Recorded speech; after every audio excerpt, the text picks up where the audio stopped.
이 시간 주보를 참고하실 때 여러분 앞에 귀의 소식 전하도록 하겠습니다. 우리 교회를 방문하신 모든 분들 주님의 이름으로 환영합니다. 등록 원하시는 분 말씀하시면 저희가 친절하게 도와드리도록 하겠습니다. 오늘 오후 찬양 예배는 말 그대로 찬양 예배로 드립니다. 과거에는 오이코스 모임 전체 모임을 위주로 했다면 이제 찬양 예배로 드리게 되면서 오이코스 멤버들도 참여하는 예배로 드리게 됩니다. 특별히 오늘은 전체 리더들 헌신 예배가 있는데 그런 과정 중에 우리가 마음 관리의 측면에 있어서 두려움에 대한 부분을 함께 다루려고 합니다. 그래서 꼭 함께 참석하셔서 또 체크도 해보고 또 영상도 보고 또 이렇게 은혜를 함께 나누는 시간을 가지면 좋겠습니다. 사랑 실천 캠페인 관련해서 우리가 지역과 자연을 깨끗하게 하기 위해서 오늘 오후 2시에 1층 교회로비에서 모여서 영아파트 사거리에서 농민마트 입구까지 우리 4개 오이코스에서 함께 섬기려 합니다. 귀한 섬김에 진심으로 감사를 드리고 또 이와 같은 과정을 통해서 지역사회에 우리가 또 아름답게 갖고 갈 수 있는 그런 은혜가 있기를 또 간절히 바랍니다. 청장년 바탐 선교 관련해서 주보 안에 기도 편지가 들어 있습니다. 선교지에 떠나시는 분들 또 기도 제목들이 있으니 이거 기도 우리 선교가 마칠 때까지 이 기도 제목 가지고 함께 기도해 주셔서 인도네시아 땅에도 또 하나님의 복음이 전달되고 무엇보다 우리가 안전하게 잘 다녀올 수 있도록 여러분 마음을 모아주시기를 부탁드립니다. 그 다음 중고등부 겨울 수련회가 2월 15일부터 2월 15일 하루 있습니다. 이번 수련회가 우리 아이들이 하나님을 더욱더 깊이 경험할 수 있는 그런 시간이 될 수 있도록 여러분 기도 많이 해주시길 바라고요. 오이코스 이번 주부터 오늘부터 개학합니다. 주일 모임, 주중 모임 우리 적극적으로 모여서 그동안 못 모였던 것들 서로를 위해 기도해 주시고 또 서로를 품어주시고 함께 안부를 전해주시는 그런 시간이 되었으면 합니다. 여성 오이코스 리더와 부부 남성 오이코스 리더 첫 모임이니 꼭 참석해 주시기를 바랍니다. 양육 및 신앙훈련 오리엔테이션 시작 일정 잘 체크해 주시고 이제 공식적으로 함께 시작하도록 하겠습니다. 교우 소식이 있습니다. 우명성 권사님의 아버지께서 하나님의 부르심을 받아서 어제 늦은 시간에 또 우리 교우들이 다녀오셨습니다. 이 시간을 빌어서 정말 감사를 드리고 서승덕 집사님과 우명성 권사님 요즘 주일에 매일 출근하고 있는 상황이 있어서 못 나오셨었는데 곧 나오시겠노라고 또 함께 통화도 했습니다. 이 시기를 또 잘 이겨낼 수 있도록 기도해 주시기 부탁드리고요. 김유숙 집사님 장례 감사로 사랑의 성미 드렸습니다. 어려운 이웃들을 섬기는 데 사용하도록 하겠습니다. 우리 일만감사 온도계를 보시면 732개의 일만감사가 이루어지고 있는데요. 여러분 계속해서 여러분들 적극적으로 감사에 참여해 주셔서 교회 안에 감사 고백이 넘쳐날 수 있기를 바랍니다. 더 자세한 광고는 주보를 참고해 주시고 오늘 하나님께서 우리에게 주신 말씀은 여호수아서 22장 1절부터 9절까지 말씀 구약성경 353쪽에 있습니다. 여호수아 22장 1절부터 9절까지의 말씀 구약성경 353쪽에 있습니다. 하나님의 말씀을 제가 봉독해 올리겠습니다.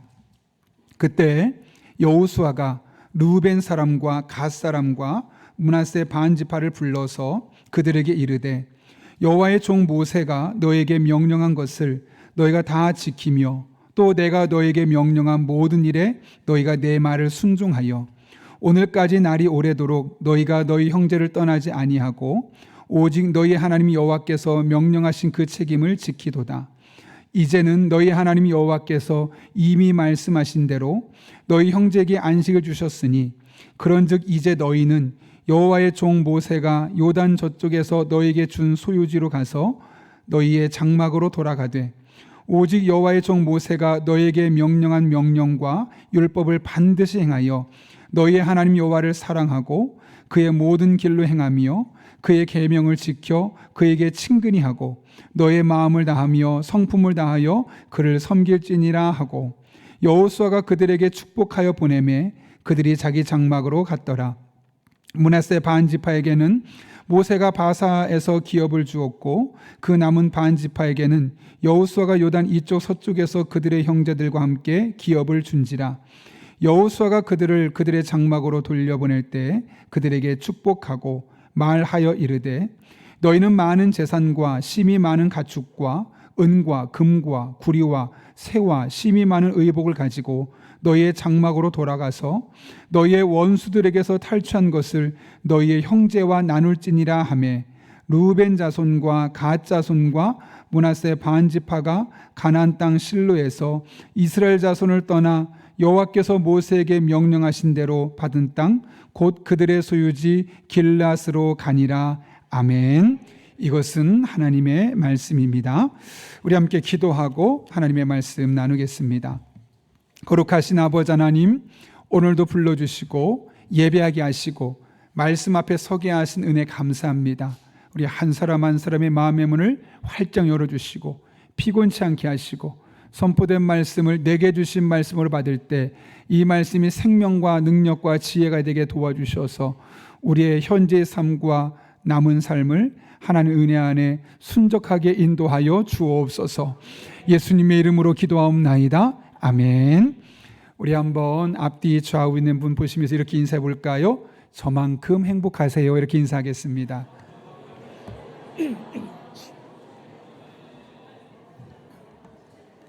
네. 혹시 CCM 가수 한웅재 목사라고 들어보셨습니까?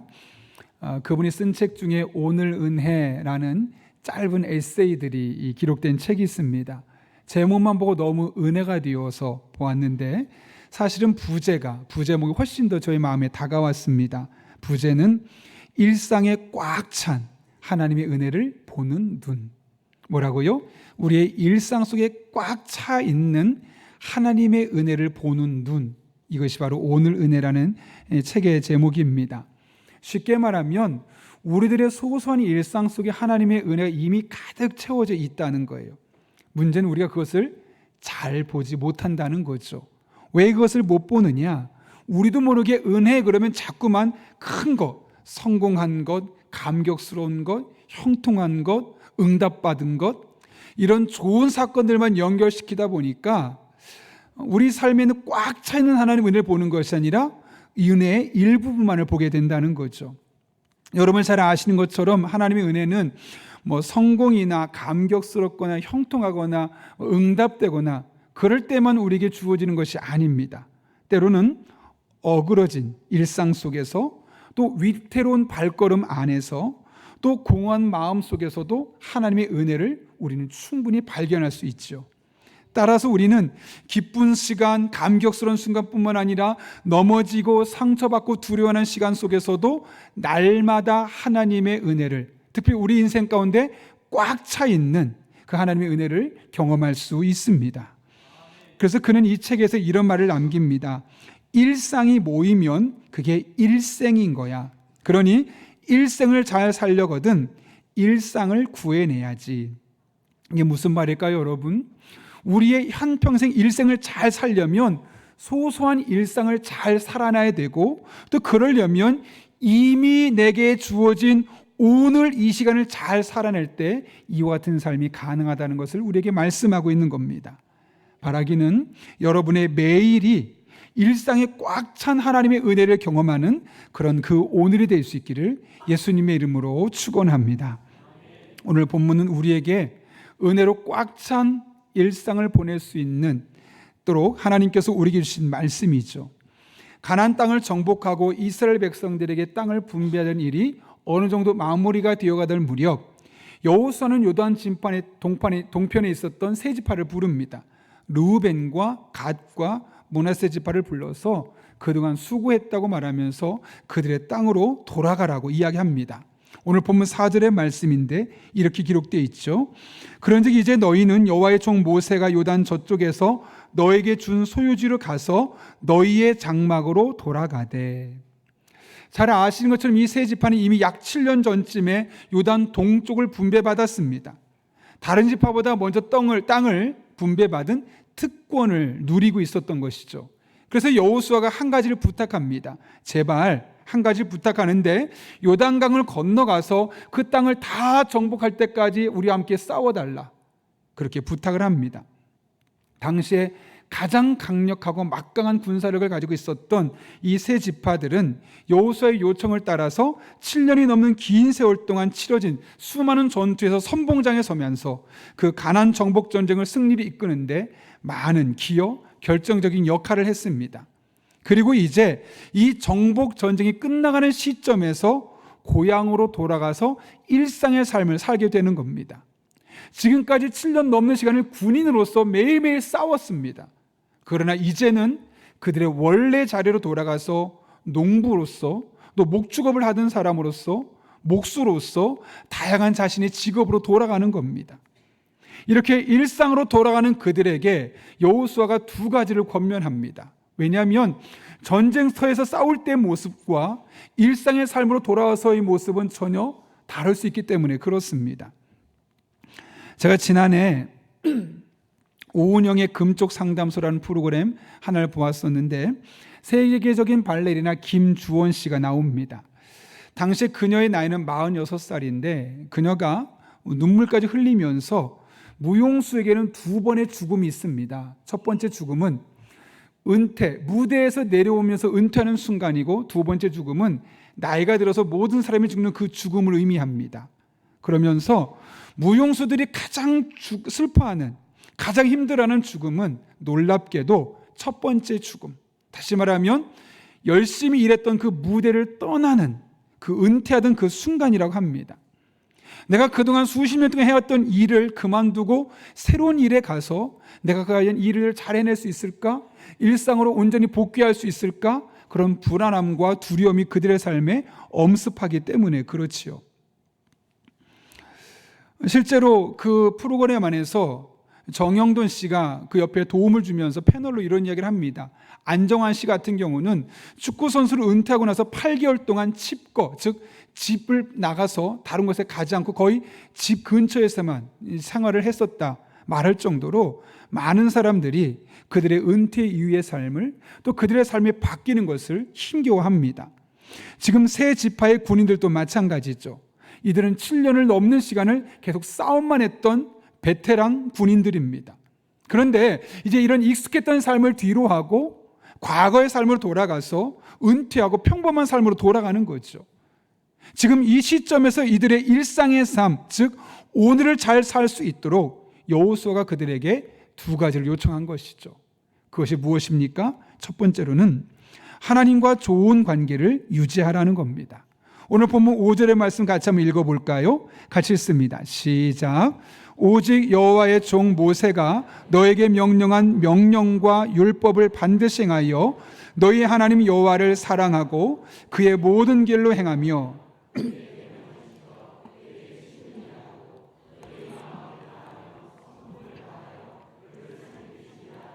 아멘. 이 말씀을 자세히 살펴보면 어떤 특정한 대상에게 세 가지 행동을 하라고 말합니다. 여기 보면 너희 하나님 여호와를 어떻게 하라고 말합니까? 사랑하고 또 그에게 친근히 하고 그를 섬길지니라. 여기 하나님 여호와와 그에게 그는 같은 하나님을 의미합니다. 그 하나님이 어떻게 하라고 말합니까? 사랑하고 친근히 하고 섬기라. 복잡해 보이지만 하나님과 좋은 관계를 계속해서 유지해라 라고 이야기하는 겁니다. 사실 그동안 전쟁터에서 하나님께서 얼마나 다양하게 그들을 도와주셨습니까? 그런데 하나님이 그렇게 도와주셨던 그 하나님이 이제 일상으로 돌아갔을 때는 분명히 다른 모습으로 만나지게 될 텐데, 이 하나님의 은혜가 계속해서 일상의 삶에서 경험될 수 있도록 하나님과의 그 좋은 관계를 계속해서 유지할 것을 말씀하고 있는 것이죠. 사실 이런 상황에서 그들에게 할 일이 얼마나 많았겠습니까?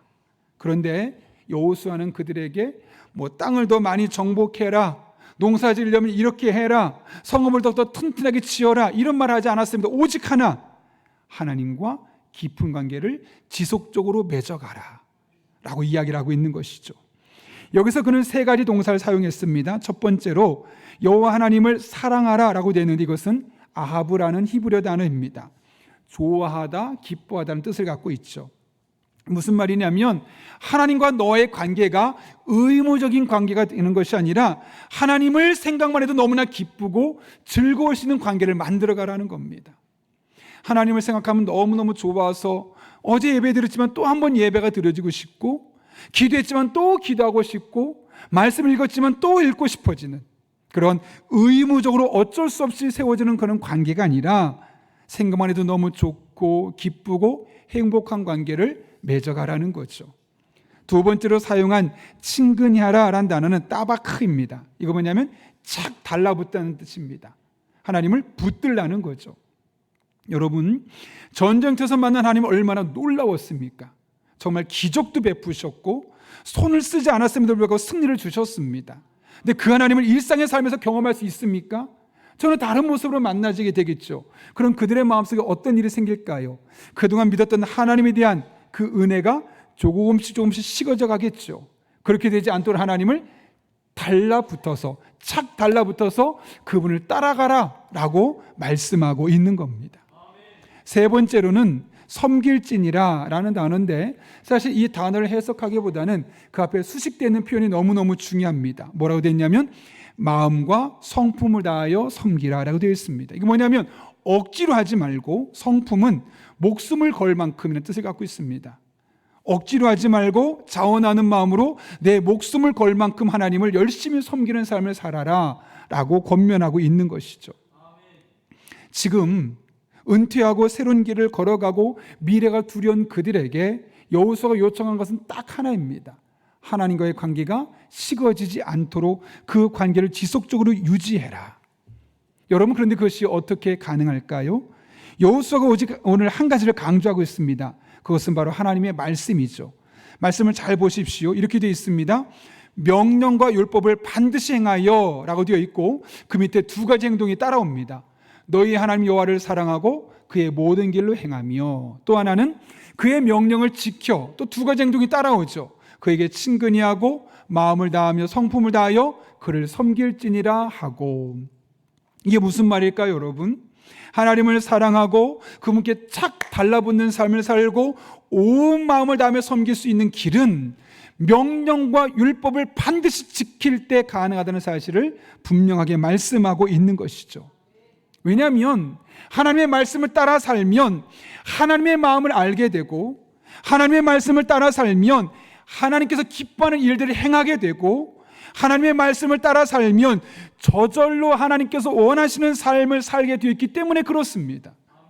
그러니 말씀을 행하기만 하면 하나님을 사랑할 수밖에 없고, 말씀을 행하기만 하면 하나님께 착 달라붙어 그분을 따라갈 수밖에 없고, 말씀을 따라 살기만 하면 온 마음과 정성을 다해 하나님을 섬기게 되는 것이죠.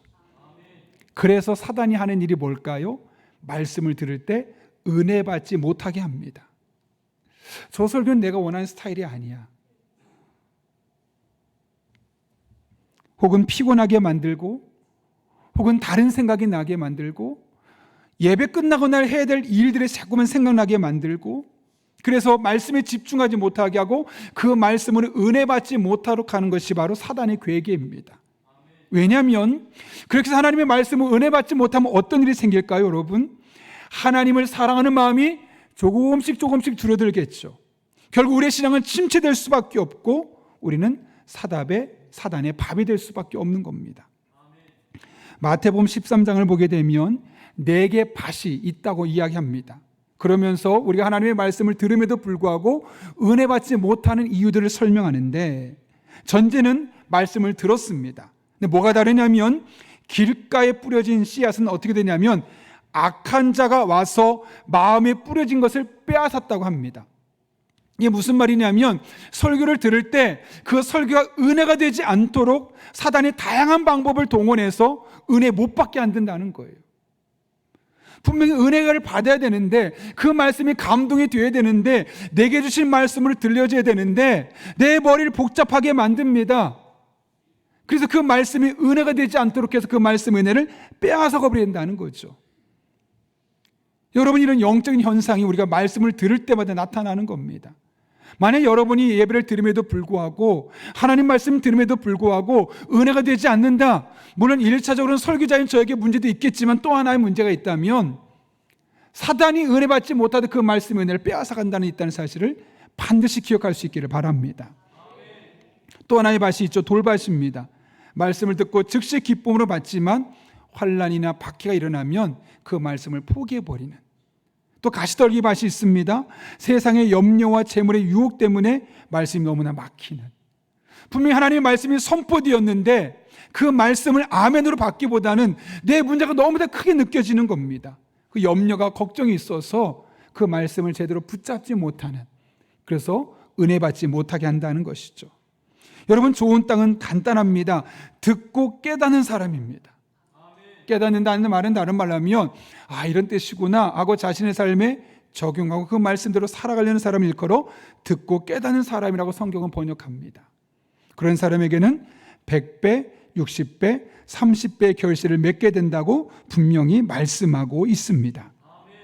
그러므로 여러분, 말씀을 들음에도 불구하고 은혜가 되지 않는다면, 그 말씀이 들리지 않는다면 우리의 마음밭을 은혜 받을 수 있는 좋은 밭으로 적극적으로 바꿔갈 수 있기를 바랍니다. 하나님 앞에 말씀 들을 때마다 은혜가 될 수 있게 달라고, 악한 영이 말씀을 빼앗아가지 못할 수 있게 달라고, 말씀에 온전히 집중할 수 있게 달라고, 그런 마음을 갖고 하나님께 나아갈 때 그 말씀 우리에게 은혜가 될 것이고, 그 말씀으로 말미암아 30배, 60배, 100배의 결실이 저 여러분의 삶 가운데 날마다 경험되게 될 것입니다. 일제강점기에 김교신 선생이라고 들어보셨죠? 이 쓰러져가는 나라에 딱 하나만 남겨둘 수 있다면 무엇을 남겨두겠습니까? 라는 질문에 대해서 그는 주저함 없이 성경입니다 라고 이야기를 했다고 합니다. 왜냐하면 그에게 있어서 기독교는 단순히 어떤 의식을 지키는, 율법을 지키는 그런 수단이 아니라 성령의 능력으로 성경을 공부하고 그 성경 말씀을 나의 삶으로 살아내는 것이었기 때문에 그 말씀을 적극적으로 가르쳐야 된다라고 생각했던 것이죠. 그래서 말씀을 가르치되 스스로 읽고 암송하고 해석할 수 있을 만큼 말씀을 적극적으로 가르쳤습니다. 그래서 그는 자신이 중학교, 중고등학교 교사임에도 불구하고 학교에서 일제시대입니다. 다른 과목을 가르치는 것 동시에 조금씩 성경을 가르쳤다고 합니다. 왜냐하면 그리스도인들이 삶의 모본이 되고 하나님과 늘 영적으로 소통하는 삶을 살려면 하나님의 말씀이 너무너무 필요한데 그 말씀을 모르는 사람이 너무나 많다는 거죠. 그래서 그는 공립학교 교실에서 아무도 모르게 수업 시간 중간중간마다 성경책을 가지고 말씀을 가르치기 시작했습니다. 물론 그것 때문에 그는 결국 학교에서 쫓겨나게 되었고 나중에 감옥에 투옥되기도 했습니다. 그러나 그렇게 자신이 감옥에 들어가는 것과 바꿀 수 있을 만큼, 또 자신이 선생님이라는 그 좋은 직업을 포기할 수 있을 만큼 성경을 가르치는 것을 중요하게 생각했고 성경을 가장 중요한 삶의 원리로 생각했다는 거죠. 그리고 그것이 그를 일제 식민지 치하에서 그의 신앙을 지켜주었고 무엇보다 하나님을 늘 찾을 수 있는 영적인 전환점이 되게 했다는 겁니다. 최근에 저와 가깝게 지낸 한 목사님과 카톡으로 소통을 하다가 이 카카오톡의 프로필에 있는 문장을 보고 참 마음에 깊은 감동이 있었는데요. 누구나 다 아는 것이고 한 번쯤 들어본 내용이었지만 그달만큼은 저의 마음속에 아주 깊숙이 들어왔습니다. 이런 내용입니다. 하나님의 말씀이 당신에게 말씀하시게 하십시오. 하나님의 말씀이 당신에게 말씀하시게 하십시오. 그냥 듣고 끝나는 것이 아니라 그 말씀이 나의 마음을 자꾸 자극하고 그 말씀이 내게 말을 걸어서 그 말씀과 소통하며 그 말씀대로 살아갈 수 있는 삶을 살아낼 것을 우리에게 권면하고 있는 것이죠. 여러분, 성경이 왜 이렇게 오랫동안 많은 사람에게 사랑을 받고 베스트셀러가 될 수 있었을까요? 그 성경이야말로 하나님께로 나가는 디딤돌이 되었기 때문이에요. 인생의 방향을 설정하는 나침반이 되어왔기 때문이에요. 위기의 순간순간마다 우리를 지켜주시는 피난처가 되어줬기 때문이에요. 무엇보다 하나님을 깊이 만나게 했고 하나님을 이해하게 만들었고 하나님을 사랑하게 만들어 주셨던 가장 중요한 영적인 수단이었기 때문에 한 번 성경을 본 사람은 또 읽을 수밖에 없었고 그 성경을 또 살 수밖에 없었던 겁니다.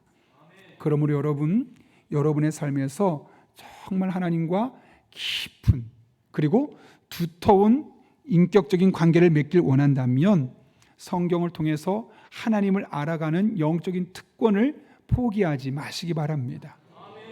과거에 아무리 많은 성경 공부를 했어도요, 오늘 성경 공부할 때 그 성경 공부가 오늘 또 다른 은혜로 우리에게 주는 감동이 있는 겁니다. 과거에 아무리 많은 성경 공부를 했어도 다 소용없습니다. 오늘 말씀으로 오늘 은혜를 받아야 되는 겁니다. 그러니 여러분, 교회 안에서 진행되는 성경 공부 안에 적극적으로 들어와서 그 말씀의 과정에 참여할 수 있길 바랍니다. 하나님을 더욱더 깊이 알게 될 것입니다. 하나님을 더욱더 넓게 알게 될 것입니다. 하나님과 두터운 영적인 소통이 일어나는 것을 여러분의 삶을 통해 경험하게 될 것입니다. 이와 같은 은혜가 하나님의 말씀을 통해 저와 여러분의 삶 가운데 날마다 경험될 수 있기를 예수님의 이름으로 축원합니다. 일상의 삶, 즉 오늘을 잘 살 수 있도록 우리가 평소 힘써야 될 것은 무엇일까? 두 번째로는 공동체 의식을 가져야 한다는 거죠. 정복 정쟁을 성실하게 감당한 세 지파에게 여호수아는 그곳에서 획득했던 전리품을 선물로 줍니다. 당연한 것이 7년 동안 열심히 싸웠으니까 그들의 노고에 대한 보상과도 같은 것이었습니다. 그런데 이것들을 들려보내면서 뭐라고 말합니까? 8절 말씀 같이 한번 읽어볼까요? 시작. 말하여 이르되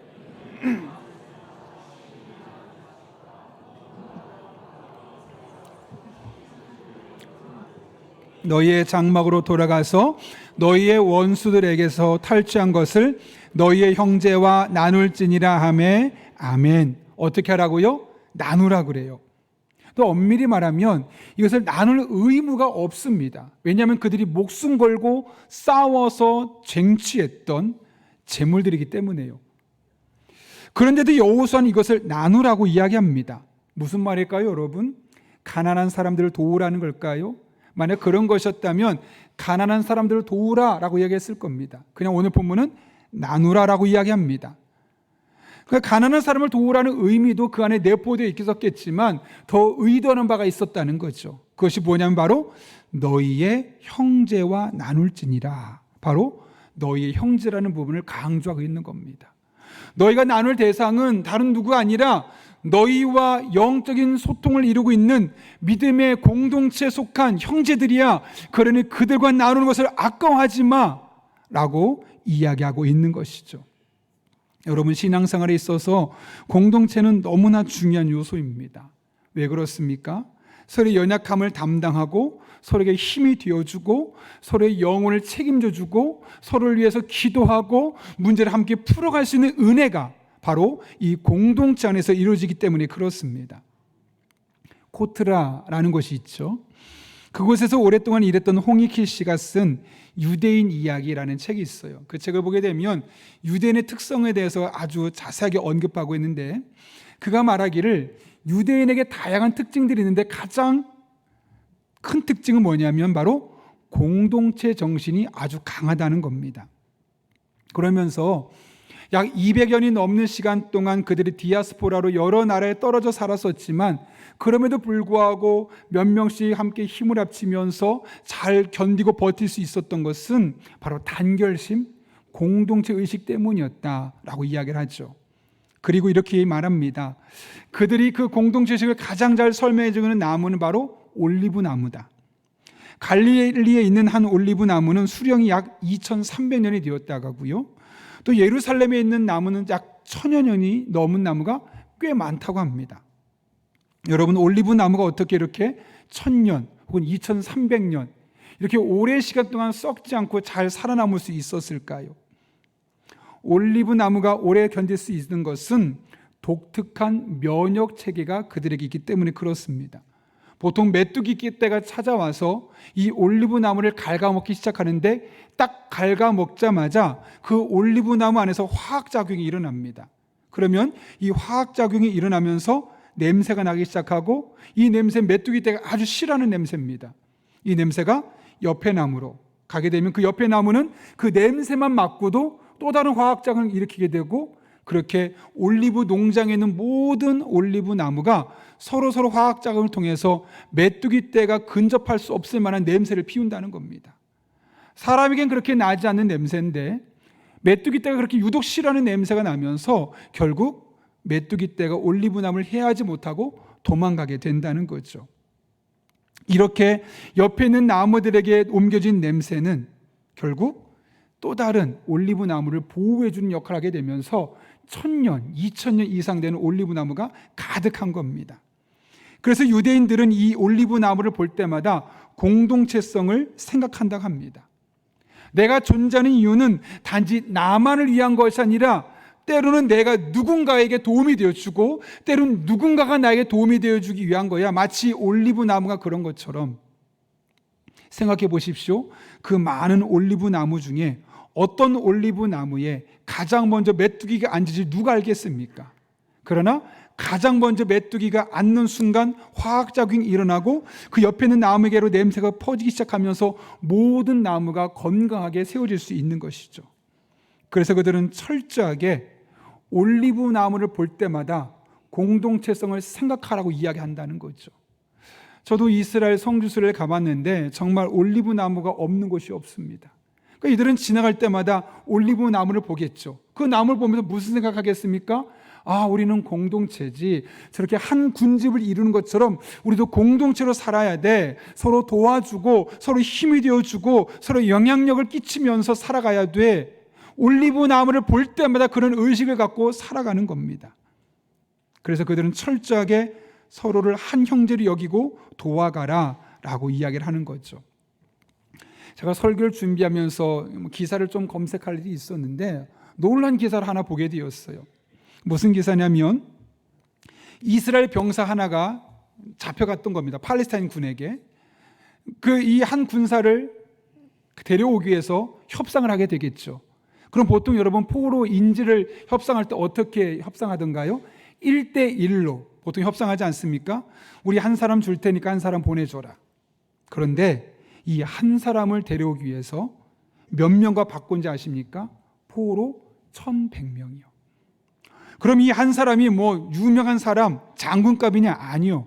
사병인데 그 사병 한 사람을 데려오기 위해서 1100명의 잡았던 포로를 아깝게 다 놓아줬다는 거예요. 이게 무엇을 의미할까요, 여러분? 이스라엘 사람들의 의식 속에 내 옆에 있는 이 한 사람은 그냥 한 사람이 아니라 팔레스타인 1100명과 바꿀 수 있을 만큼 가치 있는 사람이라는 생각이 있었다는 거죠. 그런데 여러분, 하나님께서 우리 주변에 그런 분들을 주셨어요. 바로 옆에 있는 분, 여러분 옆에서 예배드리고 있는 분들이 바로 그런 분들이에요. 1100명과도 바꿀 수 없을 만큼 존귀한 사람들, 가치 있는 사람들, 나를 위해 주신 분들이 바로 누구냐고요? 여러분의 옆에 있는 분들이요. 하나님께서 이렇게 우리들에게 공동체를 허락해 주셨습니다. 여러분, 교회 안에 연약한 사람도 있습니다. 강한 사람도 있습니다. 능력이 부족한 사람도 있고 능력이 출중한 사람도 있습니다.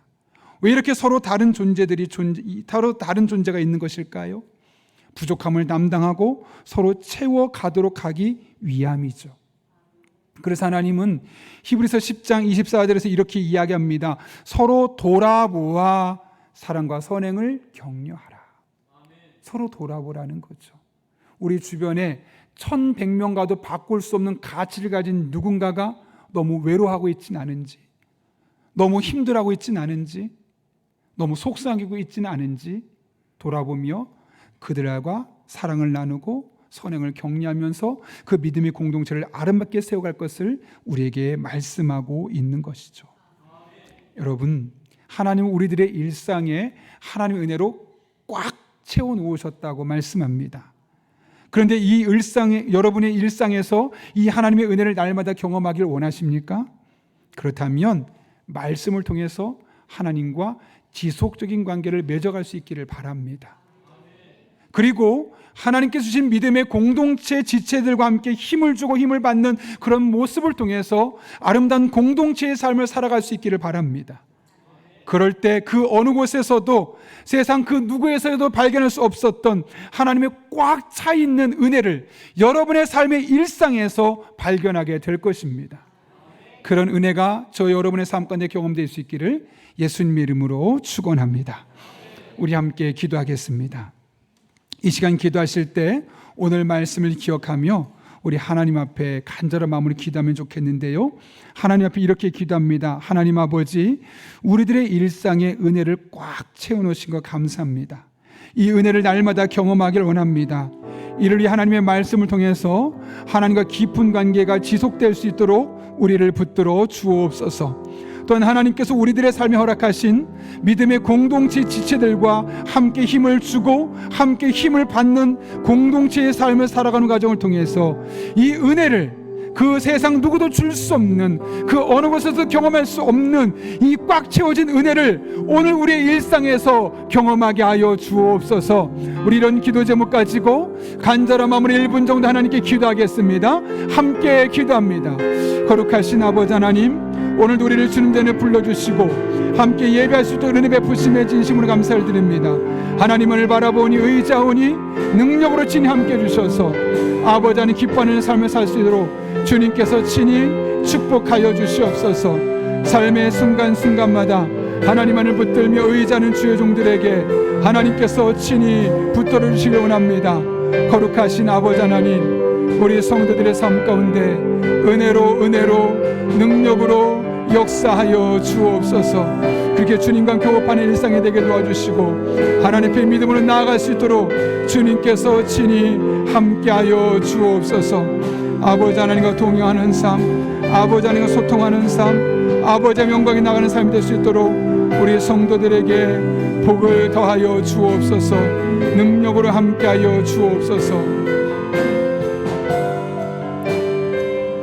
우리 함께 찬양하겠습니다. 주 안에 우리 하나, 주 안에 우린 하나, 모습은 달라도 예수님 한 분만 바라네. 사랑과 선행으로 서로를 격려해 따스함으로 보듬어가는 주님 우리 안에 함께 하시니 형제 자매의 기쁨과 슬픔 느끼네. 내 안에 있는 주님 모습 보네. 그분 기뻐하시네.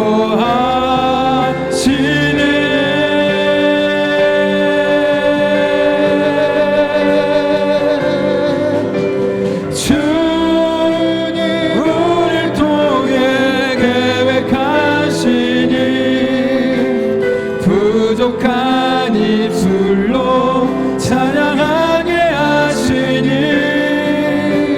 주님 우리를 통해 계획하시니 너를 통해 하실 일 기대. 주 안에 우리 하나입니다. 믿음으로 고백합니다.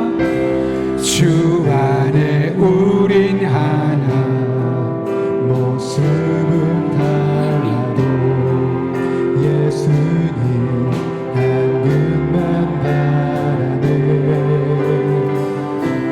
사랑과 선행으로 서로를 격려해 따스함으로 보듬어가리. 주님 우리 안에 함께 하시니 형제 자매의 기쁨과 슬픔 느끼네. 내 안에 있는 주님 모습 보네. 그분 기뻐하시네. 그분 기뻐하시네.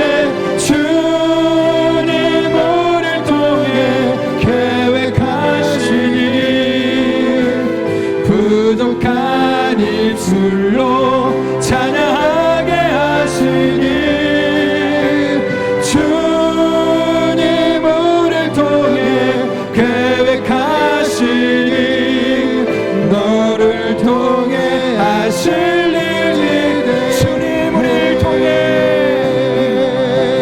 주님 우리를 통해 계획하시니 부족한 입술로 찬양하게 하시니 주님 우리를 통해 계획하시니 너를 통해 하실 일 기대해 나의 마음이 아버지의 마음 알아 내 모든 뜻 아버지의 뜻이 될 수 있기를 나의 온몸이 아버지의 마음 알아 네 우리 다 함께 믿음으로 고백합니다 나의 마음이 아버지의 마음 알기 원합니다 나의 마음이 아버지의 마음 알아 내 모든 뜻 아버지의 뜻이 될 수 있기를 나의 온몸이 아버지의 마음 알아 내 모든 삶 당신의 삶들 우리 이 시간 함께 기도하실 때 다시 한번 오늘 주신 말씀 붙들고 기도합니다. 하나님 아버지 우리의 일상에 하나님의 은혜가 가득 채워지게 하여 주시옵소서.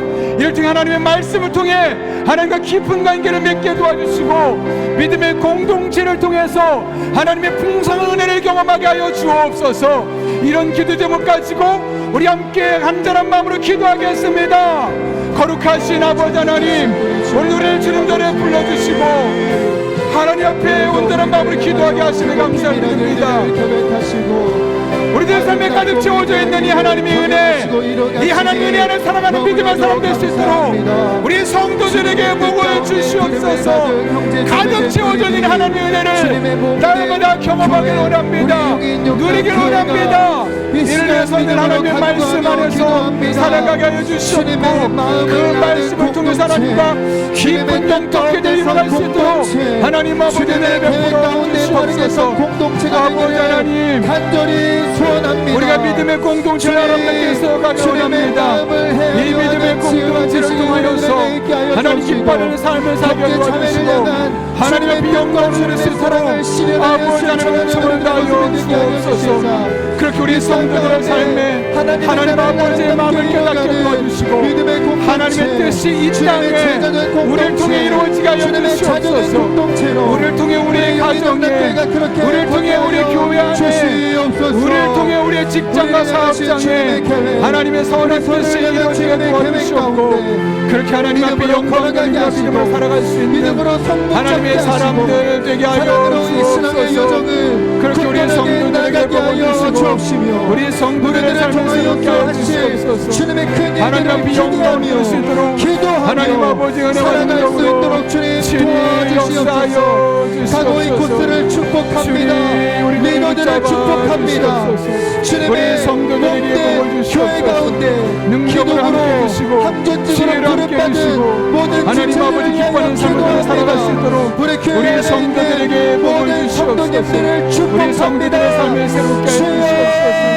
하나님 앞에 온전한 모습을 거듭날 수 있도록 주님께서 친히 역사하여 주시옵소서. 아버지 하나님 은혜로 살아가게 도와주시옵고 능력으로 살아가게 도와주시옵고 하나님 아버지 기뻐하는 삶 하나님 뜻이 우리 성도들의 삶에 날마다 순간마다 가득 채워지게 해주시옵소서. 다 경험하게 도와주시옵소서. 다 누리게 하여 주시옵소서. 하나님 앞에 가장 복되는 삶을 살아갈 수 있도록 우리 성도들에게 복을 허락하여 주시옵소서. 복치하여 주시고 다스려 주옵소서. 주님의 뜻 속에 온전히 거할 수 있도록 우리들에게 은혜 위에 거룩하신 아버지 하나님 그렇게 우리 성도들의 삶을 붙잡아 주시고 하나님 아버지께서 기뻐하시는 삶으로 날마다 순간마다 살아가게 하여 주옵소서. 하나님과 호흡하는 성도들 하나님의 영광을 드릴 수 있는 성도들 될 수 있도록 주님께서 친히 역사하여 주시옵소서. 주님 뜻대로 살아가게 하여 주옵소서. 거룩하신 아버지 하나님 우린 늘 부족하지만 우리들의 일상에 하나님의 은혜를 가득 채워 놓으신 것 깨닫게 하신 은혜 진심으로 감사를 드립니다. 날마다 이 은혜를 경험하길 원합니다. 이를 위해 하나님의 말씀으로 무장된 우리들에게 도와주시옵고, 그렇게 하나님 더욱더 사랑하고 가까이하고 섬길 때 세상 그 누구도 줄 수 없는, 어느 곳에서 경험할 수 없는 하나님의 놀라운 은총이 우리들의 오늘의 일상에 경험되게 하여 주옵소서. 믿음의 공동체를 통해서 오이곳으로 모일 때마다, 함께 기도할 때마다 하나님 만나 주셔서 우리 성도 한 사람 한 사람의 삶에 하나님의 은혜입니다, 하나님이 하셨습니다, 간증이 넘쳐나게 하시고 감사의 고백이 끊임없이 이어지게 하여 주옵소서. 예수님의 이름으로 기도하옵나이다. 아멘.